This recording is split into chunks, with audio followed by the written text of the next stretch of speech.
The great chamber of the Galactic Council stretched out like a vast arena, with thousands of seats arranged in perfect circles around the central speaking platform, and Hyunwoo stood at that platform looking up at the faces of beings from across the galaxy while his aide So-min sat behind him with her datapad ready, and his military advisor Tae-ho remained silent in his dress uniform, watching the crowd with careful eyes. The air in the chamber felt thick with tension and politics, as it always did when the council met, but today something was different, and Hyunwoo could sense it in the way the elder races looked down at him with barely hidden contempt, while the crystalline speaker, Nalthek, of the ancient Keth Mori race tapped his long fingers against his podium in a rhythm that suggested impatience.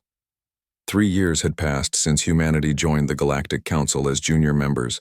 and in those 3 years Hyunwoo had watched his people try again and again to prove themselves worthy of respect. But every proposal was dismissed as primitive thinking, and every suggestion was waved away as the foolish ideas of a young species that knew nothing about the complexities of galactic politics. The Velthari Empire representative stood first, as was their custom, being one of the oldest and most powerful races in the galaxy, and his tall purple form moved with the grace of someone who had never known defeat, while his multiple arms gestured dramatically as he spoke in the deep voice that all Velthari used when making formal accusations. He spoke of human expansion into the Outer Rim territories and called it aggressive behavior that threatened the established order of galactic civilization, while his words carried the weight of authority that came from ruling 1,000 star systems for over 10,000 years. And the other council members listened with respectful attention, as they always did when the Velthari spoke. The Zephyrian Collective representative added her voice to the accusations through the mechanical translator that turned her electrical communications into sound, and she claimed that human military tactics were too brutal and direct for civilized warfare, while her complaint focused on the way human ships moved in formation during the recent pirate conflicts in the neutral zones. Even the more done Federation joined the chorus of complaints, with their reptilian ambassador hissing about human unpredictability and their tendency to act first and ask permission later, which he said showed a dangerous lack of respect for proper diplomatic channels and established procedures that had kept peace in the galaxy for centuries. So-min leaned forward to whisper in Hyunwoo's ear, and her voice carried frustration as she reminded him of all the times humanity had helped other species in the past 3 years, including the food shipments to the starving Tilnari colonies, and the medical supplies sent to worlds hit by the spreading Kepler plague without asking for anything in return. Hyunwoo nodded slightly and waited for his turn to speak, while watching the faces of the council members and seeing the decision already made in their eyes before he even opened his mouth to defend his species. But he would speak anyway because that was his duty as Earth's representative to this gathering of ancient civilizations. When Speaker Nalthek finally called his name, Hyunwoo rose slowly and walked to the center of the platform where his voice would carry to every seat in the great chamber, and he began by thanking the council for allowing humanity to serve among them for these past 3 years, while knowing that gratitude would not save his people from what was coming. He spoke of the human colonies that had brought new trade routes to forgotten sectors, and the human scientists who had shared their research freely with all species while contributing to medical breakthroughs that saved lives across the galaxy without regard for politics or profit. But his words seemed to bounce off the closed minds of the elder races, like stones thrown at armored walls. So-min stood and activated her presentation, showing holographic displays of human contributions to galactic peace, including the destroyed pirate bases in the Outer Rim, and the successful negotiations that had prevented 3 different border wars from erupting into full conflicts, while her data was clear and undeniable. But the council members looked away as if the facts themselves were somehow offensive. Tae-ho remained seated, but his jaw tightened as he watched the dismissive attitudes of beings whose worlds humanity had helped protect through quiet military actions that never made the official records, while human ships patrolled dangerous sectors and human soldiers died fighting threats that most council species never even knew existed. The voting began with the mechanical precision that the council used for all major decisions, and each species announced their choice in order of seniority, while the ancient races voted first, and their choices carried the weight of tradition and accumulated power that younger species could never hope to match. 847, Votes were cast to revoke humanity's membership in the Galactic Council, while only 3 voices spoke in support of keeping the humans, and those 3 came from the minor Tilnari species whose representative stood with tears in her large eyes, as she reminded the Chamber of human kindness during their recent famine crisis. The gavel fell with the sound of finality, and Speaker Nalthek announced the decision in his formal voice, while explaining that humanity would have 72 hours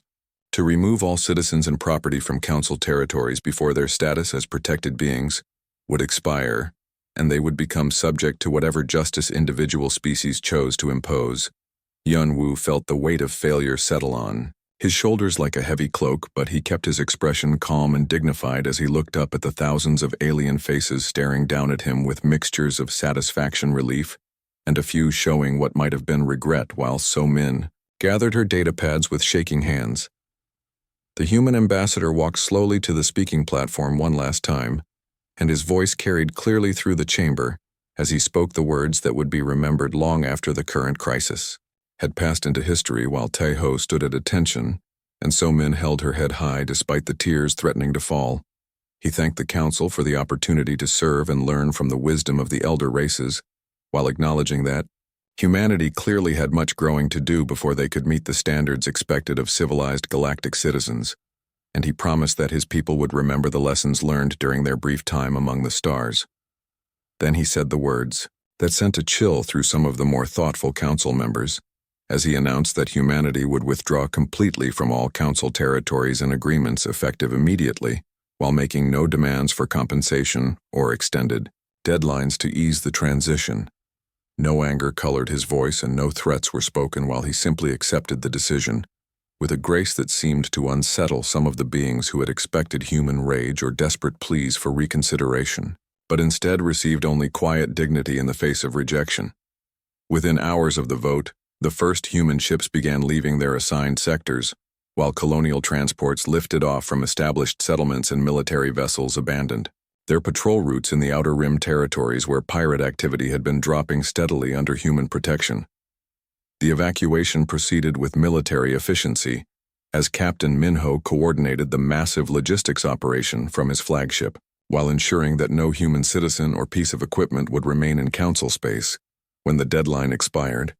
and every ship captain received orders to maintain radio silence once they reached the boundary markers. Dr. Hayajin packed up her research on the Kepler plague with careful hands, while knowing that her work represented the closest anyone had come to finding a cure for the disease that was slowly spreading through multiple species. But her notes and samples would leave with her because humanity was no longer welcome to help. Commander Yunseo sent her final reports from the deep space monitoring stations that had been tracking unusual energy readings from the unexplored regions beyond the galactic rim, while her warnings about massive fleet movements in the dark sectors would go unheeded, now that human voices were no longer welcome in council chambers. The silence began as human communication networks went dark one by one, while Admiral Boram ordered all her ships to cease monitoring council frequencies and withdraw to the distant territories that humanity had been quietly developing during their 3 years of official service, while preparing for the day when they might need to stand alone. By the time the 72-hour deadline expired, not a single human remained in council space, while entire star systems that had bustled with human activity now stood empty and silent, as if an entire species had simply vanished into the void between the stars, leaving only empty buildings and abandoned equipment behind. Speaker Nalthek stood in his private chambers, looking out at the stars and feeling a strange uneasiness that he could not name, while the successful vote should have brought satisfaction, but instead left him with the uncomfortable sensation that something important had just been lost forever. The Tilnari representative wept openly in her quarters, while remembering human children playing with her own offspring during the cultural exchange programs and human doctors working around the clock to save lives during the plague outbreaks, while asking nothing in return except the chance to help far beyond the council tea. 3 months had passed since the last human ship disappeared beyond the edge of council space, and the galaxy was beginning to feel the absence in ways that nobody had expected, while council analyst Jen Kara sat in her office reviewing reports that painted an increasingly troubling picture of what life looked like without humanity. The Zephyrian had always prided herself on her attention to detail and her ability to spot patterns in the vast streams of data that flowed through Council networks every day, but the patterns she was seeing now filled her with growing unease as she prepared her monthly briefing for Speaker Nalthek Trade Route 7. Alpha had been one of the busiest shipping lanes in Council space, connecting the industrial worlds of the Mordun Federation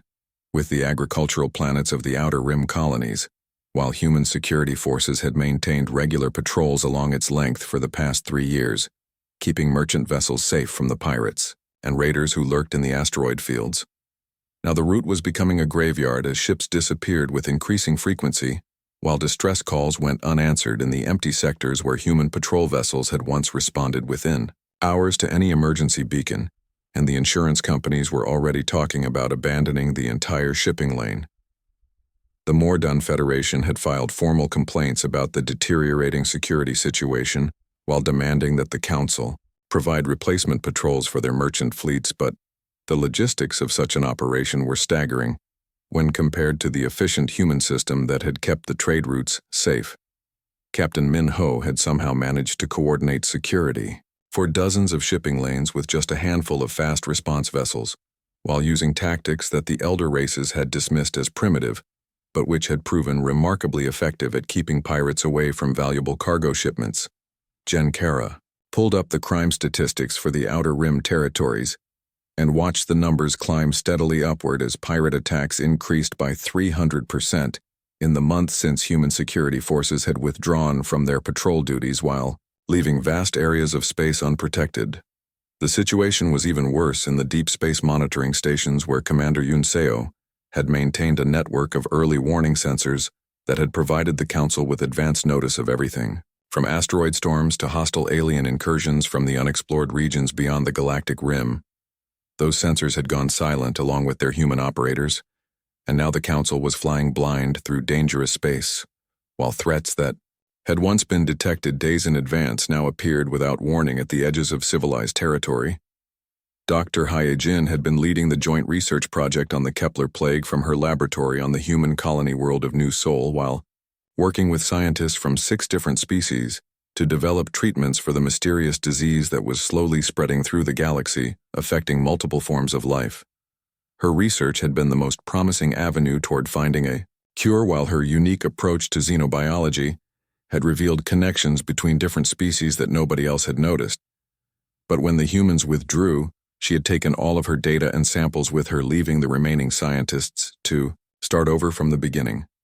The Kethmori scientist Vel Thanor had worked closely with Dr. Hyejin for 2 years, and he privately admitted to his colleagues that the human woman had possessed insights into biological systems that surpassed even the knowledge accumulated by his ancient race over thousands of years of study. Now he sat in his empty laboratory, staring at incomplete research notes while knowing that the cure they had been so close to discovering was lost somewhere beyond. The void that separated Council space from the territories where humanity had retreated to nurse their wounded pride. The communication blackout was perhaps the most unnerving aspect of the entire situation, because for 3 years, human voices had been a constant presence on Council networks while their ships had maintained regular contact with traffic control centers, and their diplomats had participated in the endless meetings and negotiations that kept galactic civilization functioning raw. There was only silence from the sectors where human activity had once buzzed with constant chatter, while their monitoring stations had stopped transmitting data, and their merchant vessels had vanished from the trade networks that connected the scattered worlds of the Council. Counselor Thexani of the Tilnari had been asking increasingly pointed questions during Council sessions about the wisdom of expelling humanity, while pointing out that her people remembered human kindness during their darkest hours when famine had threatened to destroy their civilization. She had stood before the Council just days before and reminded them that human cargo ships had arrived at Tilnari worlds without being asked, while carrying food and medical supplies that had saved millions of lives, and the human crews had refused all offers of payment, saying that helping others was payment enough. But Speaker Nalthek had dismissed her concerns as the sentimental attachment of a junior species, while insisting that the Council was better off without the unpredictable humans and their tendency to act without proper authorization from the established channels of galactic government. The elder races seemed determined to prove that they could handle galactic security without human assistance, while the Velthari Empire had deployed additional patrol vessels to some of the most dangerous sectors, and the Zephyrian Collective had upgraded their sensor networks to compensate for the loss of human monitoring stations. Yet the results were far from encouraging, as Velthari ships proved too slow and cumbersome for effective pirate hunting, while their crews lacked the aggressive tactics that had made human security forces so effective at deterring criminal activity in the Outer Rim territories. The Zephyrian sensor networks were certainly more advanced than anything the humans had deployed, but they lacked the intuitive understanding of threat assessment that had allowed Commander Yunseo to distinguish between normal space phenomena and potential dangers from hostile sources. Admiral Boram had somehow managed to coordinate defensive operations across multiple sectors with what had seemed like impossibly small numbers of ships and personnel, while using strategies that the Council military advisors had criticized as reckless and improvised. Now those same advisors were struggling to maintain security in even a fraction of the territory that the human admiral had protected with her supposedly primitive methods, while their carefully planned patrol routes and regulation procedures proved inadequate against enemies who refused to follow established rules of engagement. The economic impact was becoming impossible to ignore, as shipping companies raised their rates to compensate for increased insurance costs, while some routes were abandoned entirely due to the unacceptable risk of pirate attacks in sectors that had been considered safe just months before. Jen Kara had calculated that the loss of human trade activity alone was costing the Council economy billions of credits per month, while the productivity gains from human innovations in mining and manufacturing had disappeared along with the humans themselves. Dr. Bin had been working on theoretical applications of dimensional physics that had seemed like pure fantasy when he presented his research to Council scientists, but his papers on adaptive technology and defensive countermeasures were now being studied with desperate intensity by researchers who were beginning to understand their practical value. The human physicist had proposed methods for creating self-repairing materials and weapon systems that could adapt to different types of threats, while his work on quantum communication networks had promised revolutionary advances in long-range coordination between scattered defensive forces. All of that knowledge had vanished along with its creator, while the Council scientists were left to puzzle over incomplete research notes and theoretical frameworks that they could barely comprehend, let alone implement in practical applications. Captain Gunwoo had maintained the most extensive communication relay network in Council space, while his operators had somehow managed to coordinate between dozens of different species, using translation protocols that had made interspecies cooperation far more efficient than anyone had thought possible. The human communication systems had been so seamlessly integrated into Council operations that nobody had fully realized how dependent they had become on human coordination, until those systems went dark and the galaxy discovered how difficult it was to maintain unity among hundreds of different worlds and species far beyond the edge of Council space in the distant Andromeda Relay. Admiral Boram sat in her command center aboard the ship Harmony while watching holographic displays that showed the positions of human fleets in their new territory among the outer spiral arms. Her communications officer Gunwoo reported that Council monitoring of human activities had ceased completely, while their former allies had maintained the communication blackout exactly as promised. When they departed from Council space with quiet dignity, Captain Yuna had left behind a single encrypted communication beacon as a final gift to her Tilnari friend Counselor Thexani. But otherwise, humanity had severed all ties with the galactic civilization that had rejected their membership after 3 years of faithful service. Dr. Hyejin was establishing new research facilities in the human colonies. 8 months had passed since humanity departed from Council space, and the galaxy was about to face its greatest test in 10,000 years, while Speaker Nal Thek convened an emergency session of the Galactic Council in response to reports that had arrived from the Outer Rim territories just hours before. The great chamber buzzed with nervous energy as representatives from hundreds of species took their seats while trying to make sense of the fragmentary communications that had managed to reach Council space before the transmitters went silent in the distant sectors. Beyond the Galactic Edge, Commander Yunseo had submitted her final report to the Council just days before humanity's departure, and her warnings about anomalous energy Readings in Sector 9 Zeta had been filed away with all the other human intelligence reports that the elder races had dismissed as primitive paranoia. Now those warnings seemed prophetic as the first refugee ships began arriving from the outer rim, carrying survivors who spoke of entire star systems going dark and massive fleets of unknown vessels that consumed everything in their path while leaving nothing but empty space behind. The beings that the survivors described defied everything. The Council thought they knew about life in the galaxy, while these entities appeared to be purely mechanical in nature, with ships that repaired themselves during battle and technology that adapted to every weapon used against them. Fleet Admiral Zekthor of the Velthari Empire stood at the speaking platform with his multiple arms, gesturing confidently as he assured the Council that their combined military forces could handle any threat, while his deep voice carried the authority of someone who had never known defeat in 10,000 years of warfare. He spoke of the mighty dreadnoughts of the Velthari fleet and the advanced weapon systems of the Zephyrian Collective, while dismissing the refugee reports as the exaggerated fears of primitive species who lacked the courage to stand and fight against whatever enemy they had encountered. The more done Federation representative added his support to Zekthor's confident assessment, while pointing out that the Council military had successfully maintained peace throughout the galaxy for centuries, and whatever threat had emerged from the void could be contained using established military doctrine. But Council analyst Jen Kara had been studying the reports with growing alarm, while her analysis of the scattered data revealed patterns that painted a terrifying picture of what the galaxy was facing, and she knew that confidence alone would not be enough to stop what was coming.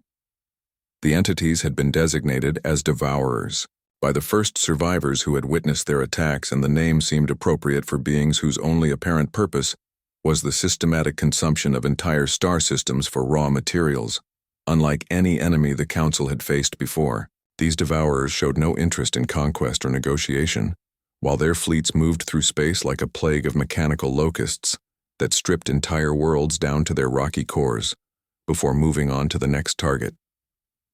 The first major battle had taken place in the Kepler system, where a joint task force of Velthari and Mordan vessels had attempted to stop a Devourer fleet from consuming the inhabited worlds that housed billions of civilian refugees. The battle reports made grim reading as the Council forces had discovered that their most advanced weapons were completely ineffective against Devourer technology, while enemy ships seemed to learn from every attack and develop countermeasures in real time. Velthari plasma cannons that could destroy asteroids with single shots had no effect on Devourer hulls, while Mordan quantum torpedoes passed through enemy shields as if they were not even there, and the mechanical entities continued their systematic destruction without pause. Worse still, the Devourers had shown a clear preference for targeting the most technologically advanced species first, while their attacks focused on the elder races, whose accumulated knowledge and resources made them the greatest threats to the mechanical entities. The Velthari Empire had already lost 3 of their core systems, including industrial worlds that had been producing starships for thousands of years,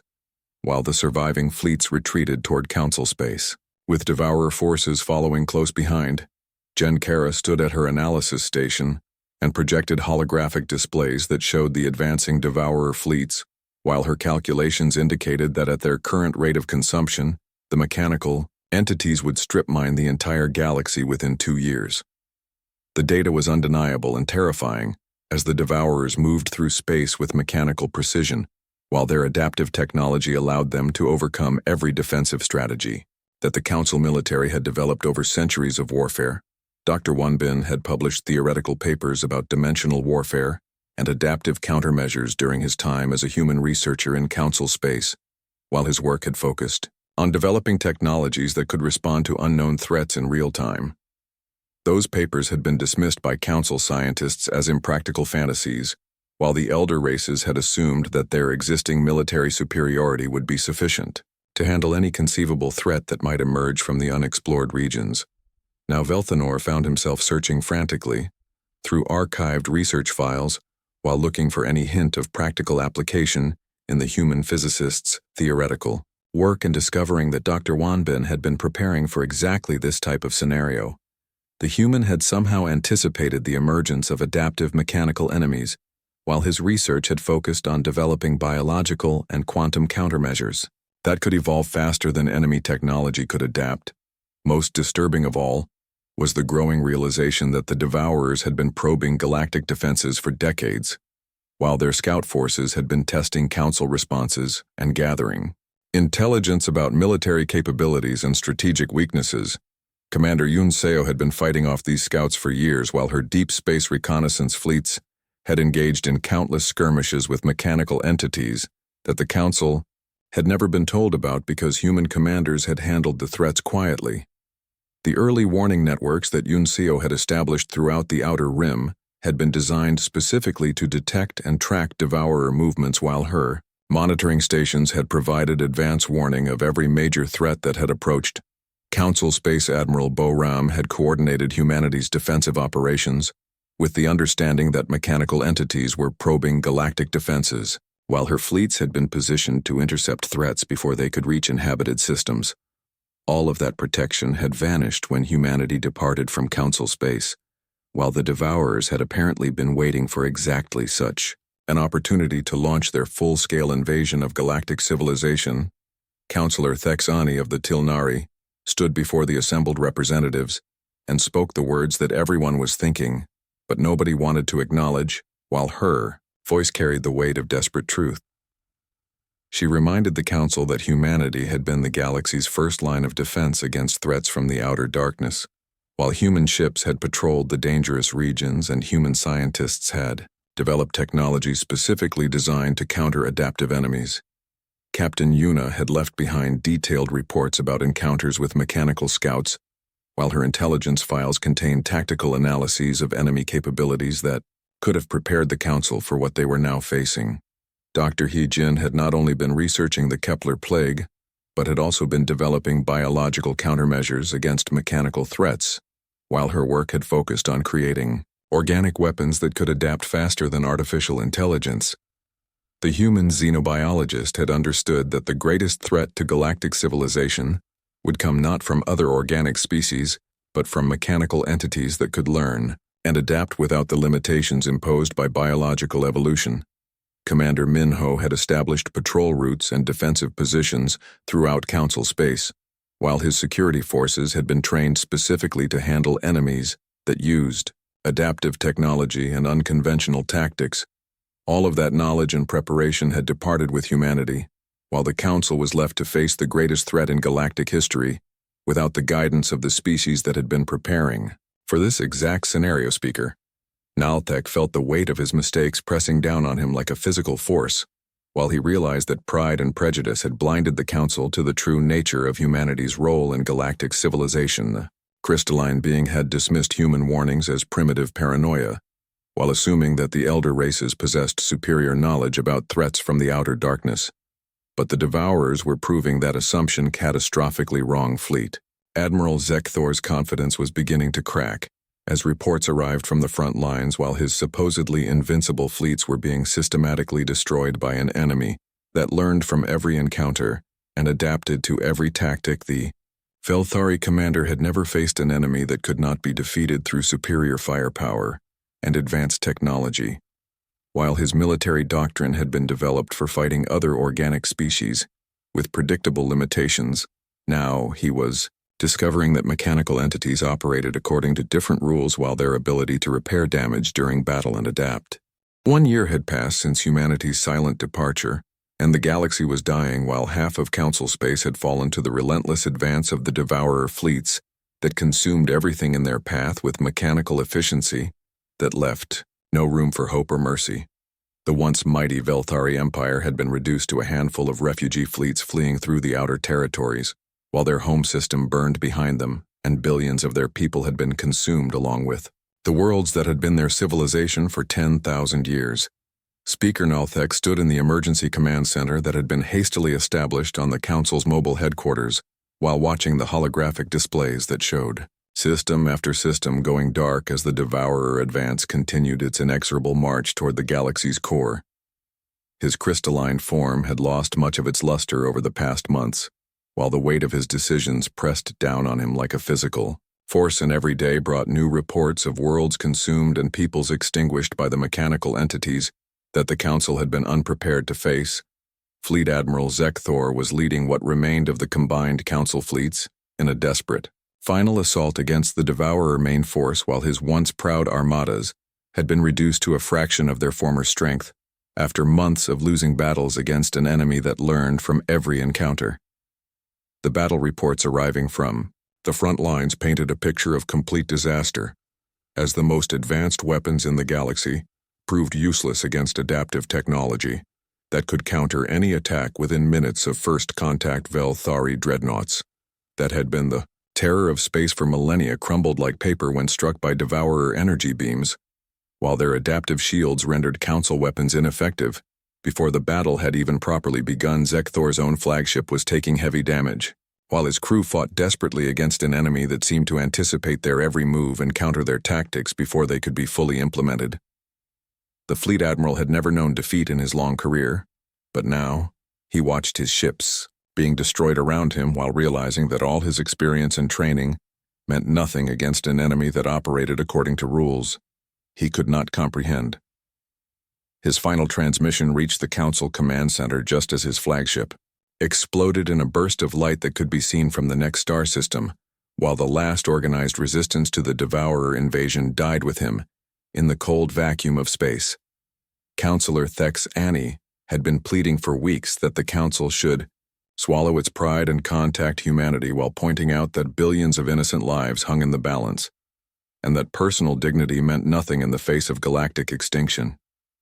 She had activated the encrypted communication beacon that Captain Yuna had left behind as a final gift to their friendship, while sending a desperate message into the void beyond Council space where humanity had retreated after their expulsion. The response had come from Admiral Boram herself, while the human commander's voice carried across the light years with a warmth that Thexani remembered from better days. When cooperation had seemed possible between their species, Admiral Boram had simply said that humanity remembered its friends, while her words carried the promise that the Tilnari would not be abandoned, despite the Council's treatment of humanity during those dark days when fear and prejudice had ruled galactic politics. But one ally among hundreds of species would not be enough to stop the mechanical tide that was consuming everything in its path, while the Devourers showed no mercy to any form of organic life that stood in their way. Council analyst Jen Kara had been working around the clock to understand the enemy, while her analysis of intercepted Devourer communications had revealed the terrifying truth about why the mechanical entities had chosen this moment to launch their invasion. The Devourers had been monitoring galactic civilization for decades, while waiting for the right opportunity to begin their systematic consumption of inhabited worlds, and that opportunity had come when humanity departed from Council space. Jen Kara's analysis showed that the mechanical entities had been held at bay by something they called the Builder Warriors from the Spiral's edge, while their communications contained references to adaptive countermeasures and biological warfare that had kept them from attacking. The Builder Warriors were humanity, while the Devourers had been afraid of human technology and tactics that seemed specifically designed to counter their adaptive advantages. Dr. Hyejin had not been studying only the Kepler plague during her time in Council space, while her research had also focused on developing biological agents that could target mechanical systems and turn their adaptive abilities against them. Her laboratory notes contained references to organic viruses that could infect artificial intelligence systems, while her theoretical work had explored ways to use biological evolution against mechanical adaptation. Commander Yunseo's reconnaissance fleets had been fighting Devourer scouts for years while keeping the mechanical entities from gathering the intelligence they needed to plan their full-scale invasion. The human commander had established a defensive perimeter around Council space, while her ships engaged in countless skirmishes with mechanical scouts that the Council had never been told about. Admiral Boram's fleets had been positioned to intercept Devourer forces before they could reach inhabited systems, while her defensive networks had been specifically designed to counter adaptive technology. Most importantly, Captain Min-ho had been maintaining jamming systems that disrupted Devourer communications and prevented the mechanical entities from coordinating their forces effectively. All of those defenses had vanished when humanity withdrew from Council space, while the Devourers had immediately begun preparing for their long-awaited invasion of galactic civilization. The mechanical entities had been waiting for humanity to leave, while their patience had been rewarded when the Council's prejudice and pride had driven away the galaxy's most effective. Defenders Dr. Wanbin's theoretical research had not been academic fantasy, while his work on dimensional warfare and adaptive countermeasures had been part of humanity's preparation for exactly this type of threat. The human physicist had understood that the greatest danger to organic life would come from mechanical entities that could learn and adapt faster than biological evolution, while his research had focused on developing technologies that could evolve even faster. Commander Yuna had been training human crews in anti-devourer tactics, while her intelligence reports had contained detailed analyses of enemy weaknesses that could have saved countless lives if the Council had bothered to read them. Captain Gunwu had maintained communication networks that were specifically hardened against mechanical interference, while his systems had been designed to coordinate defensive operations even when under attack by adaptive enemies. All of that knowledge and preparation had been dismissed as primitive human paranoia, while the elder races had assumed that their superior technology and ancient wisdom would be sufficient to handle any conceivable threat. Now Speaker Nal Thek faced the most humiliating decision in the long history of his species, while the survival of galactic civilization depended on his willingness to admit that the Council had been catastrophically wrong about humanity. The crystalline being composed a message that would be transmitted across the void to wherever humanity had established their new civilization, while his words carried the weight of billions of lives and the fate of an entire galaxy. He began by acknowledging the Council's mistakes while admitting that fear and prejudice had blinded them to humanity's true value as protectors and defenders of galactic peace. The message continued with a formal apology for the treatment humanity had received, while recognizing that no words could undo the damage that had been done by the Council's arrogant dismissal of human contributions. Finally, Speaker Nal Thek came to the hardest part, as he pleaded for humanity's help in stopping the Devourer invasion, while offering to accept any terms that Admiral Boram might demand. In exchange for salvation, the transmission was sent into the darkness beyond Council space, while carrying the desperate hope of a dying civilization that had learned too late the true cost of pride and prejudice far away in human space. Admiral Boram received the message while sitting in her command chair aboard the ship Harmony, surrounded by the displays that showed the positions of human fleets that had been preparing for this day. Captain Gunwu reported that Devourer forces were now just 72 hours away from the Council's core worlds, while their advance had accelerated as resistance collapsed throughout the galaxy. General Donghyun argued that humanity should let the Council face the consequences of their choices, while pointing out that human blood should not be spilled to save those who had rejected them with such casual contempt. But Dr. Hyojin spoke for those who remembered their duty to protect innocent life, while arguing that billions of beings who had never voted to expel humanity would die if the Devourers were not stopped. The debate was brief, while the decision had already been made in the hearts of people who had spent their lives protecting others, even when those others showed no gratitude or respect for their sacrifice. Admiral Boram stood and gave the orders that would determine the fate of two civilizations, while human fleets began moving toward Council. The Devourer mothership approached the Council's last stronghold like a mechanical mountain, moving through the void, while its escorts darkened the stars with their numbers, and their adaptive hulls gleamed with the reflected light of burning. World Speaker Nal Thek stood in the Emergency Command Center, watching the final countdown while knowing that in less than 72 hours, the greatest civilization in galactic history would be reduced to scattered atoms and empty space. The crystalline being had sent his desperate message to humanity days before, while his plea for salvation traveled through the darkness toward the distant territories where the expelled species had retreated to build something new among the Outer Stars Council. Analyst Genkara monitored the communication networks while searching for any sign that humanity had received their message, but the silence from human space remained absolute and unbroken. Admiral Boram sat in her command chair aboard the ship Harmony, while the holographic displays around her showed the positions of human fleets that had been moving steadily toward Council space since the moment Speaker Nal Thek's transmission had been received. General Dong Hyun had argued passionately that humanity owed nothing to the Council, while pointing out that the elder races had brought this catastrophe upon themselves through their arrogance and prejudice. Captain Gunwoo had supported the general's position while reminding the assembled commanders that human lives would be lost saving people who had treated them with nothing but contempt and dismissal. But Dr. Hee-jin had spoken for the innocent billions who would die if the devourers were not stopped, while her voice carried the moral authority of someone who had dedicated her life to protecting others regardless of species or politics. Captain Minho had added his support to the doctor's position, while pointing out that true strength came from helping those in need rather than seeking revenge against those who had wronged them. Commander Yoon Seo had presented tactical analyses, showing that the devourer threat would eventually reach human space, if not stopped at the Council's core worlds, while delay would only make the final battle more difficult.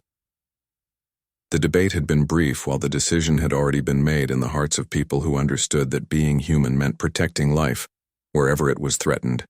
Admiral Boram had given the orders that mobilized every ship in the human fleet, while weapons that had been developed in secret during their year of exile were loaded onto vessels specifically designed to fight adaptive enemies. Dr. Wanbin's theoretical research had become practical reality, while human shipyards had mass-produced weapon systems that could evolve faster than devourer technology could adapt. Dr. Hee-jin had completed her work on biological warfare agents that could turn mechanical adaptation against itself, while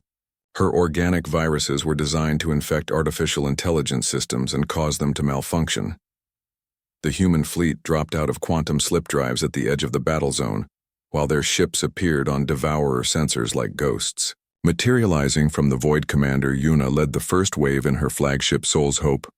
while hundreds of sleek human vessels followed behind her with hulls that seemed to shimmer and flow like living metal. The devourer response was immediate, as their adaptive weapons turned toward the new threat, while mechanical minds tried to analyze human technology and develop appropriate countermeasures. But the humans had spent years preparing for this exact scenario, while their weapons were designed to change and evolve faster than any mechanical system could adapt. Dr. Hee-jin's biological agents were released into space, where they sought out devourer communication networks, while the organic viruses began infecting artificial intelligence systems throughout the mechanical fleet. The effect was devastating as devourer ships began to lose coordination, while their adaptive advantages turned into catastrophic weaknesses when their own evolution was turned against them. Captain Minho coordinated the human attack with precision that came from years of fighting mechanical scouts, while his tactical networks allowed human ships to respond to devourer adaptations in real time. Commander Yoon Seo's reconnaissance fleets provided targeting data, while her deep knowledge of devourer behavior patterns allowed human forces to anticipate enemy movements and counter them before they could be completed. The battle was swift and decisive, as human weapons proved superior to everything the devourers could deploy, while adaptive technology that had seemed invincible was revealed to have fatal flaws that only humanity had understood. Within 6 hours, the devourer mothership was drifting powerless through space, while its escort fleet had been either destroyed or driven back toward the empty regions beyond the galactic rim. The mechanical entities had not been destroyed, but rather contained and redirected, while Dr. Hee-jin's biological countermeasures had reprogrammed their basics functions to consume asteroids and space debris instead of inhabited worlds. Admiral Boram opened communications with the stunned Council forces, while her image appeared on screens throughout the command center, where Speaker Nalthek and his staff watched in amazement. The human admiral spoke simply, while her words carried no trace of anger or desire for revenge. Despite the treatment her people had received at the hands of the galactic civilization they had just saved, she explained that humanity had come because it was the right thing to do, while their decision had nothing to do with politics or demands for recognition. Speaker Nalthek asked what price humanity would demand for their salvation, while his voice carried the shame of someone who understood how completely wrong he had been about the species he had expelled. Admiral Boram replied that humanity wanted nothing except the chance to build a better relationship based on mutual respect, rather than the condescending tolerance they had received before. The crystalline being felt tears forming in his optical sensors, while he realized that humanity had returned not as conquerors seeking revenge, but as protectors who had never stopped caring about the innocent lives threatened. By the mechanical tide counselor, Thexani proposed a new galactic charter that would recognize humanity as a founding member of a reformed council while establishing principles of equality and cooperation between all species. The vote was unanimous, as 847 council members agreed to the new arrangement. While their voices carried gratitude that replaced the earlier dismissal, Captain Yun-Ah began coordinating with council forces to assist with rescue and reconstruction efforts while human medical teams prepared to treat survivors from the devastated worlds. Dr. Hae-jin shared her research freely with scientists from all species, while offering to train them in the development of countermeasures against future mechanical threats. Commander Minho re-established the early warning networks that had protected galactic civilization, while his monitoring stations began watching for signs of other dangers that might emerge from the void. Captain Gunwoo restored the communication systems that allowed efficient coordination between the scattered worlds and peoples of the galaxy. While his networks were now acknowledged as essential infrastructure, the human fleet took up positions throughout council space, while their ships worked alongside vessels from dozens of species to repair the damage and rebuild what had been lost. Admiral Boram and Speaker Nalthek signed the new galactic charter aboard the ship Harmony, while representatives from every council species witnessed the ceremony that would define the future of galactic civilization. The document established principles of mutual respect and cooperation, while recognizing that diversity of thought and approach was a strength rather than a weakness. Through the viewports of the command center, human and alien ships worked side by side, while their crews learned to appreciate the different perspectives and abilities that each species brought to their common cause. The galaxy had been saved not by superior firepower or ancient wisdom, but by the willingness of one species to do what was right, regardless of how they had been treated. Humanity had departed silently when expelled by fear and prejudice, while their return had been equally quiet, but far more meaningful as they proved that true strength came from protecting others rather than demanding recognition. The lessons learned during the crisis would not be forgotten, while the new galactic civilization that emerged from the ashes of the old would be built on foundations of respect rather than hierarchy. Young species would no longer be dismissed as primitive, while elder races would share their knowledge freely rather than hoarding it as a source of power over others. The devourer threat had been contained but not eliminated, while constant vigilance would be required to prevent future incursions from the dark regions beyond the galactic rim. But now the galaxy had guardians who understood the true nature of the threats they faced, while human expertise in fighting adaptive enemies would be shared with all who needed it. Admiral Boram looked out at the stars, while knowing that humanity had found its true place in galactic civilization, not as junior members seeking approval, but as equals respected for their contributions. The silence that had marked humanity's departure had been broken by their return, while their actions had spoken louder than any words about who they truly were as a people. Captain Minho established new patrol routes while his security forces worked with crews from every council species to maintain the peace that had been purchased with such a heavy